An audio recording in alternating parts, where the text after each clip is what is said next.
بسم اللہ الرحمن الرحیم اللہم صلی علی سیدنا محمد وعلی آل سیدنا محمد واصحاب سیدنا محمد وبارک وسلم علیہم۔ ناظرین، پھر ایک عنوان کے ساتھ آپ کے سامنے حاضر ہوں۔ گزشتہ ویڈیو کے اندر میں نے آپ کے سامنے حیات انبیاء علیہم السلام کے تعلق سے گفتگو کی تھی، اور اس میں ایک روایت پیش کرتے ہوئے انبیاء علیہم السلام اپنی قبروں میں زندہ ہیں، اس کو آپ کے سامنے واضح کر دیا تھا۔ اب ایک اور حدیث جو مشکات ہی کی حدیث ہے اور باب زیارت القبور کے اندر، اور یہ حدیث 1771 انٹرنیشنل نمبر کے مطابق، اور پھر ساتھ ہی امام احمد نے اسے روایت کیا، اور مستدرک للحاکم، امام حاکم نے بھی اسے صحیح قرار دیا۔ اور مزے کی بات یہ کہ وہ لوگ، وہ خوارج العصر، یعنی جو موجودہ خوارج ہیں، پرانے خوارج کی روش پر ان کی سوچ کو آگے بڑھاتے ہیں۔ ان کے جو ہیڈ ہیں، ان کے جو شیخ ہیں، یعنی البانی نے بھی اس کو، یعنی اس کے رجال کو، اس حدیث کے صحیح قرار دیا۔ وہ روایت کیا ہے؟ حضرت عائشہ رضی اللہ تعالی عنہا سے جو مروی ہے، عن عائشہ قالت كنت ادخل بیتی الذي فيه رسول الله صلی اللہ علیہ وسلم وانی واضع ثوبی واقول انما هو زوجی وابی فلما دفن عمر معهم فوالله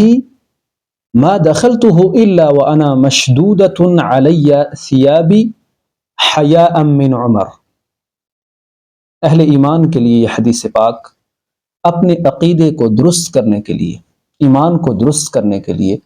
اور وہ روش کے جو اہل اسلام کی، اہل سنہ یعنی اور اہل جنت کی روش ہے، اس کو اپنانے کے لیے حدیث ہی کافی ہے۔ کہ ناظرین، پہلی بات کہ محارم سے پردہ کیا جاتا ہے، اور مختصراً اس حدیث پر میں گفتگو کروں کہ حضرت عائشہ رضی اللہ عنہا اپنا معمول بیان کرتی ہیں کہ جب نبی علیہ السلام اور ابو بکر، یعنی جس کمرے کے اندر، جس حجرے کے اندر مدفون تھے، جب میں جایا کرتی تھی، کنت ادخل، جب میں داخل ہوتی تھی، یعنی یہ ماضی کا معمول بیان کرتی ہیں کہ جب میرے یعنی شوہر اور جب یعنی نبی علیہ السلام اور دوسرے حضرت ابو بکر صدیق رضی اللہ تعالیٰ، جب یہ دونوں تھے تو میں کسی چیز کا اہتمام نہ کرتی، یعنی چادر وغیرہ کا، اور ننگے سر میں چلی جاتی۔ یہ کون فرما رہی ہیں؟ نبی علیہ السلام سے ڈائریکٹ تعلیم حاصل کرنے والے، وہ یہ فرما رہے ہیں کہ میں جب جاتی تو میرا یہ معمول ہوتا، لیکن جب حضرت عمر رضی اللہ تعالیٰ وہاں دفن ہو گئے تو اب یہ معمول تھا، فواللہ، یعنی قسمیہ کہتی ہیں، فواللہ ما دخلتہ، میں اس میں یعنی اس حجرے میں، اس بیت میں داخل نہیں ہوئی، الا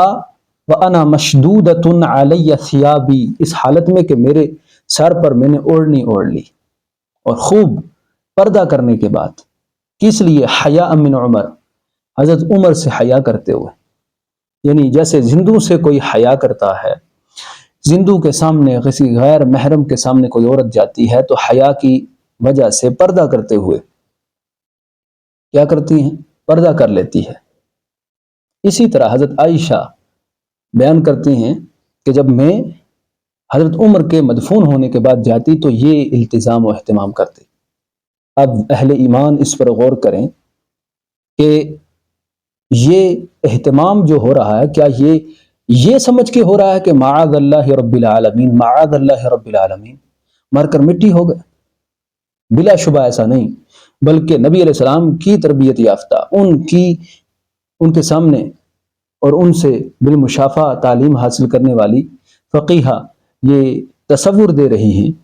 کہ جیسے حضرت عمر سے میں ان کی حیات میں پردہ کرتی تھی، ایسے ہی موت جب یعنی ظاہراً وہ دنیا سے چلے گئے ہیں، اب بھی ان سے حیا کی وجہ سے میں پردہ کرتی ہوں، سبحان اللہ۔ تو اب جو خوارج اس پر اعتراض کرتے ہیں یعنی حیات بعد الموت، تو وہ نبی علیہ السلام کی بارگاہ سے تعلیم یافتہ جو فقیہہ تھی، جو عالمہ تھی، جو صحابیہ تھی، شرف یعنی صحابیت جنہیں حاصل تھا، ان پر فتویٰ لگائیں کہ کیا وہ یہ عقیدہ رکھنے کے بعد کہ قبر والے دیکھتے ہیں، قبر والے سلام سنتے ہیں، تو کیا وہ ان خوارج کے عقیدے کے مطابق، ان کی تصحیح کے مطابق، یعنی ان کی جو توضیح یہ کرتے ہیں ان احادیث کی اور اپنے عقیدے کو ڈیفینڈ کرتے ہیں، تو کیا وہ بھی معاذ اللہ رب العالمین مشرکہ ہوئی؟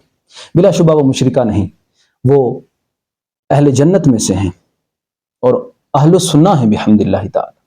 تو ناظرین، ان حدیث کو مد نظر رکھتے ہوئے ہمیں بھی اپنے عقیدے کو درست کرنا چاہیے اور اس روش پر چلنا چاہیے کہ جو 1400 سال سے تسلسل چلا آ رہا ہے، یعنی سواد اعظم کا۔ اللہ سبحانہ و تعالی عمل خیر کی توفیق عطا فرمائے۔ والسلام علیکم ورحمۃ اللہ وبرکاتہ۔